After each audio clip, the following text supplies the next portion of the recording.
Yo hice un pequeño cambio del título porque habíamos conversado inicialmente que querían revisar a través de varias entidades lo que era la estrategia T2T, pero también queríamos revisar algo sobre lo de interferón. Entonces dije yo, bueno, vamos a tratar de juntar estos dos temas y por eso el título de la charla es del tratamiento con metas establecidas, que sería la traducción que yo haría de lo que llamamos T2T.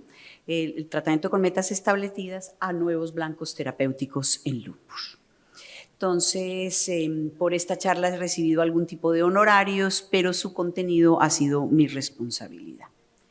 Muy bien, entonces, ¿qué es eso que se denomina tratamiento con metas establecidas?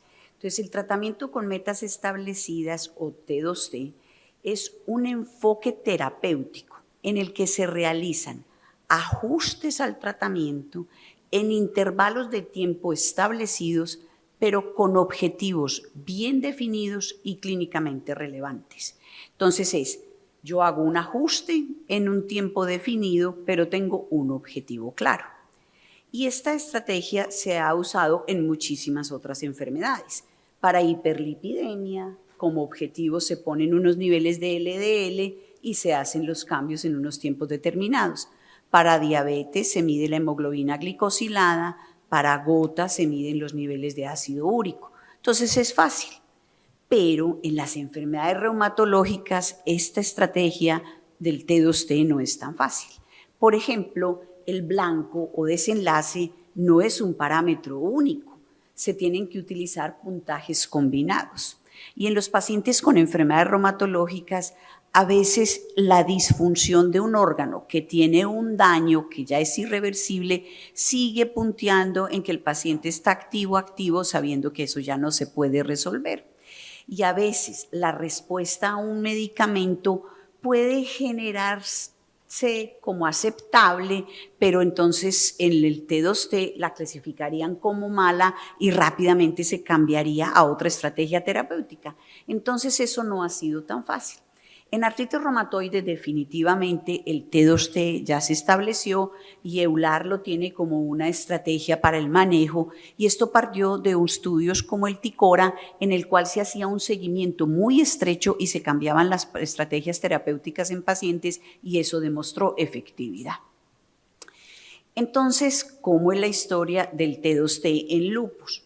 Para el año 2014, el T2T, se hizo un comité que empezó a tratar de ver si esta estrategia se podía utilizar en lupus. Se pusieron metas este grupo y dijo, se deben establecer medidas de desenlace claras y se deben buscar tratamientos, opciones terapéuticas que logren esas medidas. Pero lo primero era que se tenía que definir claramente qué era lo que se llamaba como desenlace baja actividad de la enfermedad y como desenlace remisión, si eso se podría lograr en lupus. Ha sido difícil, pues miren, en el 2019 todavía estamos en ese proceso y se pretende que en lupus el T2T logre remisión, minimizar comorbilidades, minimizar toxicidad, mejorar la supervivencia a largo plazo, prevenir daño acumulado y optimizar la calidad de vida, o sea que son muchos los retos. Entonces ellos han venido planteando que posiblemente los intervalos de tiempo para hacer el T2T en lupus sean con controles entre 3 y 6 meses, que se evalúe la respuesta al tratamiento con escalas objetivas, que se detecte la presencia de daño y que se hagan claros ajustes al tratamiento. Entonces yo en lupus tendría que tratar de implementar esta estrategia, pero estableciendo una meta clara, tomando los pasos, qué decisiones voy a tomar en cada paso, monitorizar activamente el paciente y optimizar sus estrategias terapéuticas. ¿Cuáles son los problemas o las dificultades? Primero, que esos cambios en la terapia en un paciente con lupus no es lo que se usa muy frecuentemente. Entonces el paciente empezará a desconfiar de qué es lo que está pasando. Si yo cada 3 meses le cambio la terapia, entonces, ¿qué es lo que está pasando? Los cambios en la terapia pueden darse cuando haya una respuesta moderada y posiblemente se pasen a opciones terapéuticas que todavía no han demostrado ser totalmente eficientes en algunas manifestaciones. En lupus las opciones terapéuticas no son muchas y posiblemente nos escalemos mucho más rápido de lo que estamos acostumbrados a terapias más costosas. Entonces no es tan fácil el panorama en lupus para T2T. Pero sí se están entonces planteando lo que sí van a ser esos desenlaces si esta estrategia se organiza. Entonces, lo primero es qué se va a llamar remisión. Y esto es lo que llamamos remisión, el DORIS, esa es la remisión. ¿Y qué se llama remisión? Lograr un SLEDAI de 0, un puntaje dado por el médico, un PGA menor de 0.5, dosis de prednisolona menores de 5 miligramos y dosis estables de inmunosupresores o biológicos. Entonces, ese paciente yo lo consideraré, aunque esté con terapia, pero está en remisión. ¿Ok?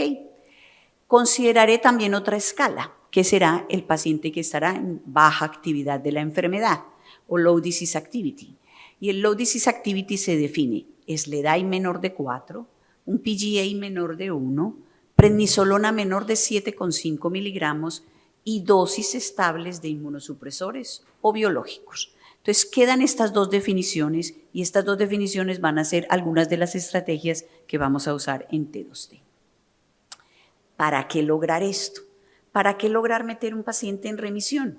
Se ha demostrado definitivamente que si un paciente llega a remisión, disminuye daño acumulado y mejora su calidad de vida debido a aspectos de salud.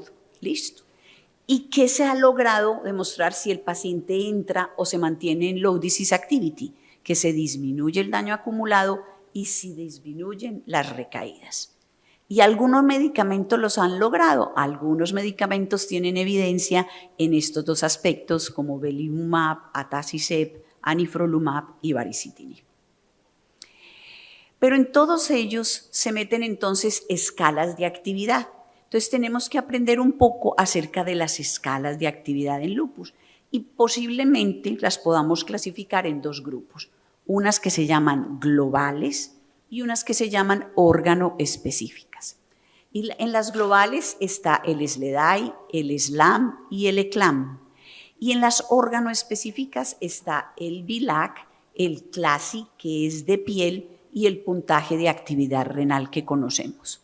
Y les dejo aquí en una esquinita, porque les traigo como una cosa novedosa, a finales del año pasado se publicó esta escala que se va a llamar el DAS de lupus, SLI-DAS. Y el SLI-DAS se hace en calculadora, ya está la calculadora, y lo que tiene de bueno es que da puntaje para la proteinuria, pero tiene rangos de proteinuria, que el SLEDAI tiene como defecto es presencia o ausencia. Este da rangos de proteinuria. El otro es que la artritis la cuenta por número de articulaciones. En el SLEDAI que usamos ahora se le dice presencia o ausencia. Igualmente, el conteo de plaquetas y la leucopenia dependen de los rangos. Entonces, permite que si hay una mejoría en la trombocitopenia se puntee de alguna manera a favor de la mejoría y no como en el SLEDAI que si sigue presente la trombocitopenia todavía mantiene un puntaje del SLEDAI. Entonces, todas estas inquietudes que ha habido han hecho que el SLEDAI tenga algunas reformas y como ustedes conocen existe el SLEDAI, el Selena SLEDAI y el SLEDAI 2K que entonces puntea del número de articulaciones o el número de miligramos o gramos de la proteinuria y ha tenido algunos cambios como el Selena, que por ejemplo excluyó las convulsiones cuando eran debidas a un daño irreversible del sistema nervioso central y eso lo consideró más bien daño, pero incluyó la presencia de lesiones oculares o de vértigo. Muy bien. El BILAC. El BILAC es un instrumento de esos que uno lee en todos los estudios, pero es un instrumento muy complejo. Es un instrumento que categoriza las manifestaciones en A, B, C y D, dependiendo si hay algún tipo de compromiso orgánico y también por sistemas musculoesquelético, neuropsiquiátrico, gastrointestinal y oftálmico. Entonces, puntea mejoría o empeoramiento y cada uno de las manifestaciones de órganos. Pero aparecen también lo que se llaman los índices compuestos. Entonces, los índices compuestos es, por ejemplo, el SRI, que puede ser de 3, 4 puntos, 5 puntos o 6 puntos. Y el SRI está compuesto ¿de qué? De que haya una mejora en el SLEDAI de 4 puntos o 5 puntos o 6 puntos, de que haya un PGA que no empeore con un cambio de 0.3 puntos o 10%, o que el VLAC no tenga nuevos eventos A y no tenga más de 2 eventos B. Pero está también el otro índice compuesto que es el BICLA, y el BICLA es más basado como en el VLAC. Entonces, debe haber una mejoría del VLAC. Todas las puntuaciones A al inicio deben mejorar o deben pasar a B, C y D. Todas las puntuaciones B deben mejorar y pasar a C o D. No debe haber deterioro de la actividad de la enfermedad. No debe haber empeoramiento del SLEDAI 2K. No debe haber empeoramiento del PGA. Y no debe haber un fracaso a la terapia o necesidad de haber suspendido el medicamento que se esté evaluando. Entonces, estos son los índices que nos vamos a encontrar en los nuevos estudios clínicos en los que se trata de evaluar la actividad utilizando herramientas ya definidas, una global como el SLEDAI y una que mide órgano específico como el VLAC. Muy bien. Pero en estas nuevas estrategias terapéuticas realmente se están haciendo estos esfuerzos de medir la actividad, medir o establecer y lograr la remisión o la baja actividad de la enfermedad, o establecer la estrategia de T2T. Entonces, para evaluar estas nuevas estrategias terapéuticas, démosle una revisada a la fisiopatología del lupus. Entonces, partamos con que las células tienen varias formas de fragmentarse o de morir. Una de ellas puede ser por apoptosis, generando estos pequeños fragmentos celulares que se llaman cuerpos apoptóticos. Otra puede ser liberando lo que se han llamado micropartículas o vesículas extracelulares, en la cual la célula se activa y genera esos pequeños fragmentos celulares, o la liberación de pequeñas partículas que se llaman exosomas. Todas estas formas de muerte o fragmentación celular generan la circulación de estos pequeños fragmentos que se llaman vesículas extracelulares. Pero esos fragmentos deben ser rápidamente removidos por el sistema fagocítico. Para ellos ser removidos, ellos se opsonizan de varias formas, entre ellas, por ejemplo, se cubren de C1Q, y esas pequeñas moléculas de opsonización permiten su rápida fagocitosis. Pero en lupus se han descrito defectos en esa forma de cómo se opsonizan esos pequeños fragmentos y de cómo se remueven esos pequeños fragmentos. Entonces, esos defectos en el manejo de esas vesículas extracelulares hacen que se genere la circulación de fragmentos de células. ¿Y qué contienen esos fragmentos de células? Pues fragmentos de la membrana celular, fragmentos de todas las proteínas y múltiples ácidos nucleicos. Y eso puede ser removido y entrar a la célula. Y la célula empieza a recibir esta carga de ácidos nucleicos. ¿Y qué pasa si el ácido nucleico que me llega es un RNA o que le llega a la célula es un RNA? Entonces las células tienen unos sensores específicos en su citoplasma. Entre ellos se cuentan sensores como RIC o MDA5. Y RIC y MDA5 detectan la presencia de ese RNA y generan señales que pueden ser de la vía del NF-κB, con generación de citoquinas inflamatorias, pero también de la vía de TBK1, que activa unos factores de transcripción que inducen la producción de interferón. Y eso mismo pasa si el ácido nucleico es DNA. DNA se encuentra en el citoplasma con un sistema sensor del cual van a empezar a oír mucho, que se llama el cGAS. Entonces, DNA contacta a cGAS y cGAS activa TBK1, TBK1 activa los factores de transcripción y el evento final es la producción de interferón.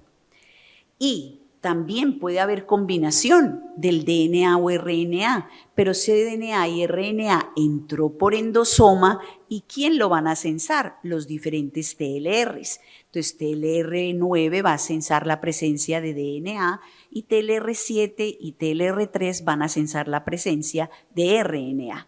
Esto induce unas vías de señalización cuyo evento final es la producción de interferón. Pero entonces, ¿qué pasa con todos estos fragmentos? No son solamente ácidos nucleicos. Pues miren ustedes, los ácidos nucleicos, como ya vimos, llevan a la generación de interferón y autoinmunidad, pero también producen esos pequeños fragmentos celulares un montón de señales de peligro que van a señalizar por las vías de los TLRs y van a dar un ambiente inflamatorio. Entonces yo tengo una ruta que me está generando interferón, pero a su vez una ruta de activación de los TLRs que me está dando un ambiente inflamatorio.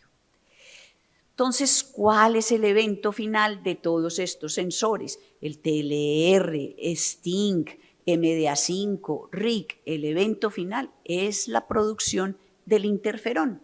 ¿Y qué hace interferón? Entonces, interferones, sobre todo los tipo 1, se unirán a sus receptores específicos en las células y señalizarán a través de la vía JAK-STAT. Y ahí inducirán la expresión de los genes regulados por interferón, de la producción de citoquinas inflamatorias y aumentan porque activan a las células B para la producción de autoanticuerpos. Entonces, la presencia de esos ácidos nucleicos en los fragmentos celulares será sensado por otras células, por todas estas maquinarias que acabamos de ver, generarán interferón e interferón tendrá acciones sobre los monocitos, sobre las células B, sobre células dendríticas y sobre linfocitos T.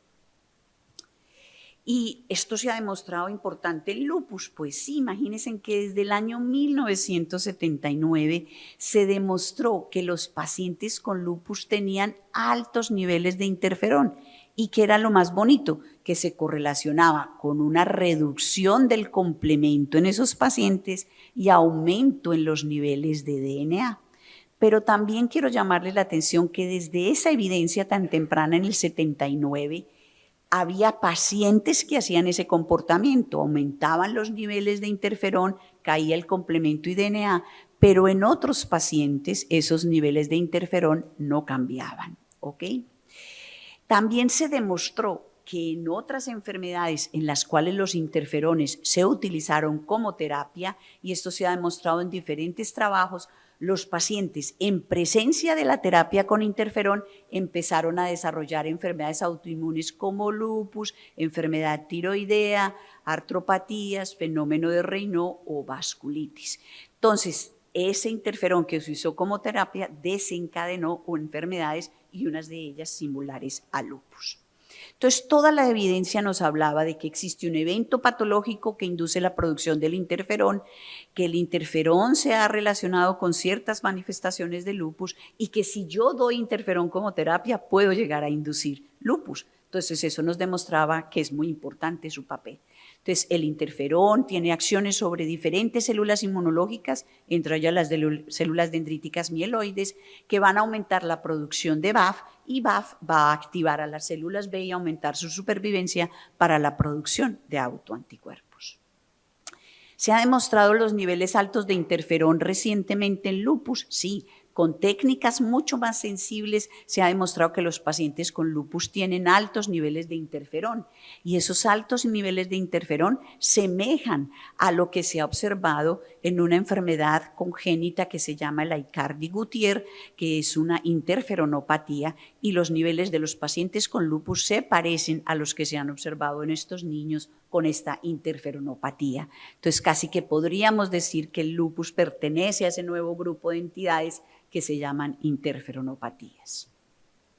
Y miren, en estudios que se han evaluado la huella del interferón en lupus, que llamamos huella del interferón, son los genes que son regulados por interferón, se ha podido observar que hay pacientes con altos niveles de huella de interferón ya sin manifestación renal o con manifestación renal, pero también hay un subgrupo de pacientes con lupus con o sin manifestación renal que pueden tener niveles normales de interferón, pues de genes de interferón. Entonces miren que hay pacientes con alta huella de interferón o baja huella de interferón, y en este mapa de calor podemos ver todos los genes que se ven en café, son genes que son inducidos por interferón y ellos pertenecen al grupo de pacientes con lupus, que son los que están marcados en amarillo.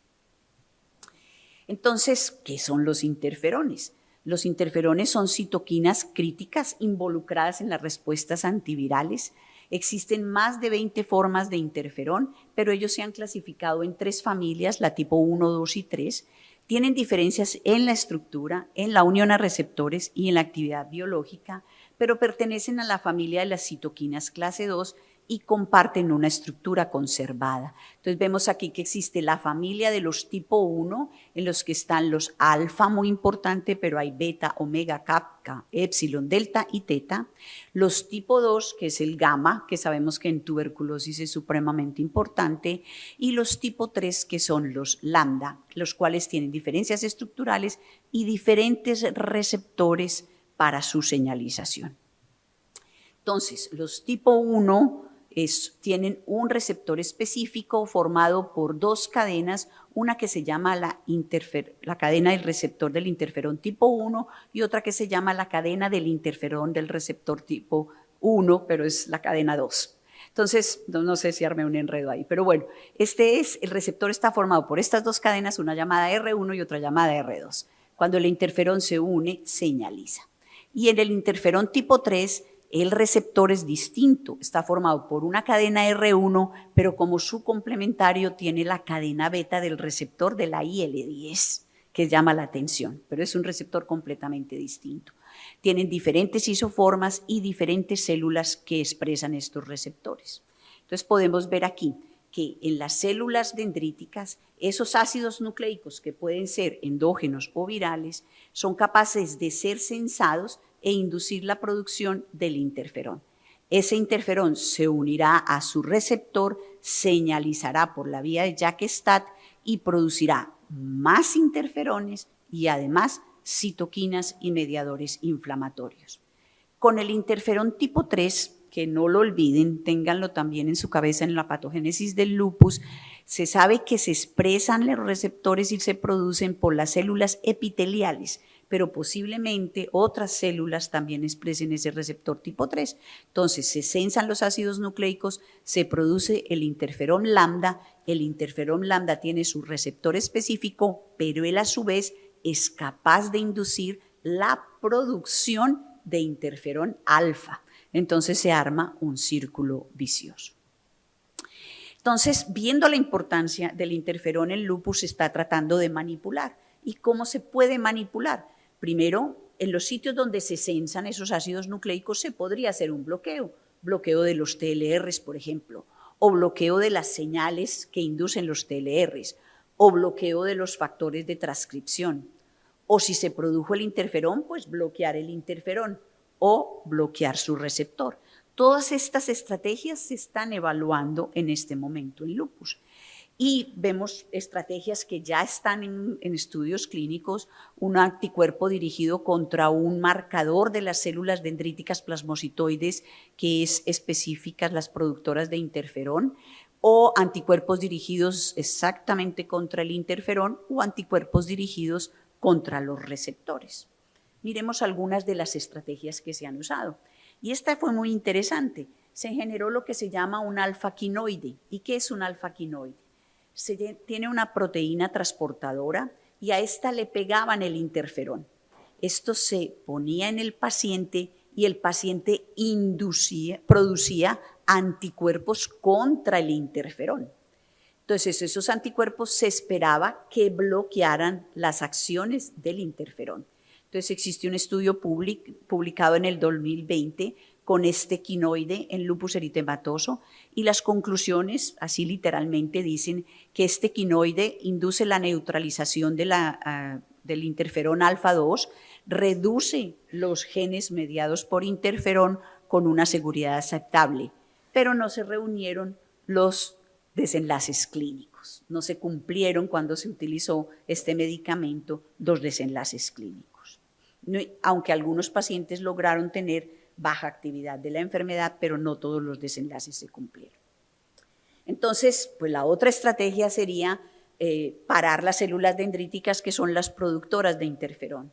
Entonces se diseñó un anticuerpo que tiene una acción muy interesante, es el que se une a este marcador de las células dendríticas, que es el BDCA2, y al unirse hace que este BDCA2 se internalice en el endosoma. Y al meterse el BDCA2 en el endosoma, inhibe la capacidad de los TLRs de censar la presencia de ácidos nucleicos. Y entonces se bloquea la inducción del interferón alfa. Sonaría muy interesante, pero si ustedes saben, recientemente, ahora en julio del 2022, se publica en el New England Journal el trabajo de este anticuerpo contra el BDCA2 y se muestra que se reducen dramáticamente los genes inducidos por el interferón, pero no se cumplieron las metas clínicas. No cumplió las metas clínicas. Muy bien. Entonces, pues claro, un anticuerpo contra el interferón. Si hemos utilizado anticuerpos contra el TNF y han funcionado, pues es un anticuerpo contra el interferón. Y se diseña este anticuerpo, el rotalizumab, y en 2016 se publica un estudio fase 2. Entonces dice que los desenlaces primarios y secundarios no se cumplieron, ni siquiera en los pacientes que tenían el score alto de interferón.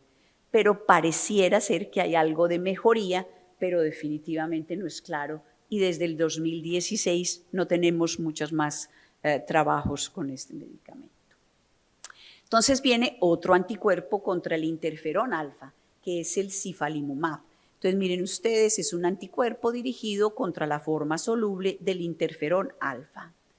¿Y qué pasó con este medicamento? También se evaluaron en estudios clínicos y dice que cifalimumab es un tratamiento provisorio para adultos con lupus y se mejoraron varios desenlaces clínicos, incluyendo medidas específicas globales y organoespecíficas, pero estamos de 2016 a 2022 y estamos en silencio también.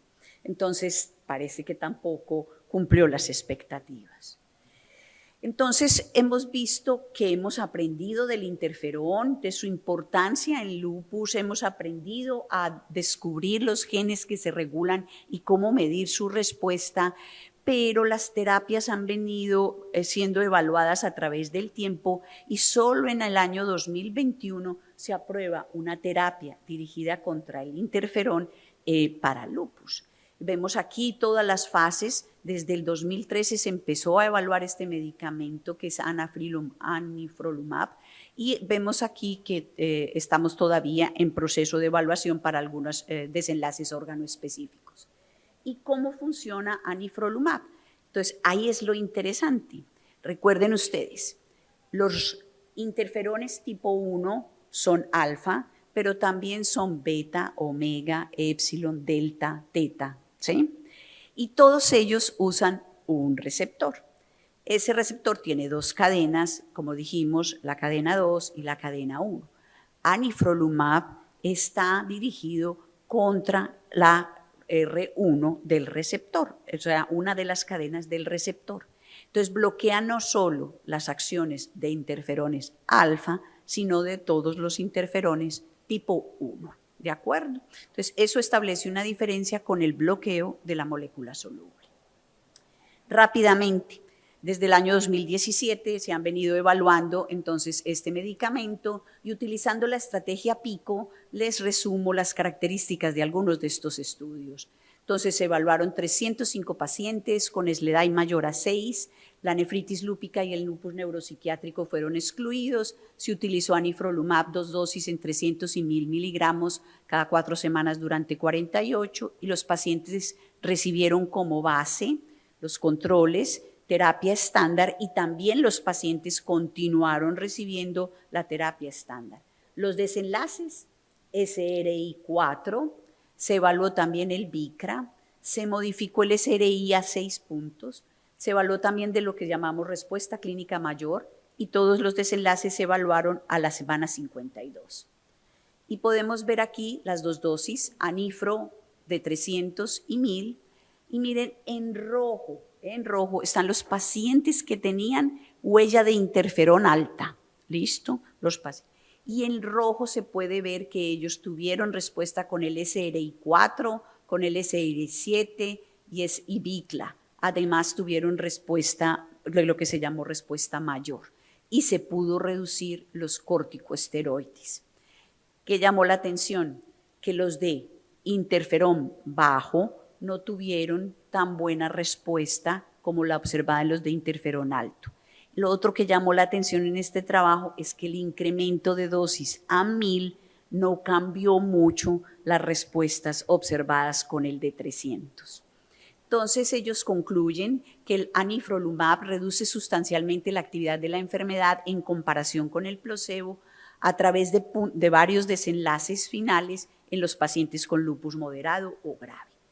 Y llegó el estudio de Lancet, el TULIP-1, publicado en el año 2019, en el cual se evaluaron 180 pacientes con SLEDAI mayor de 6, anifrolumab ya se dejó en dosis de 150 o 300 y los pacientes recibían la terapia estándar.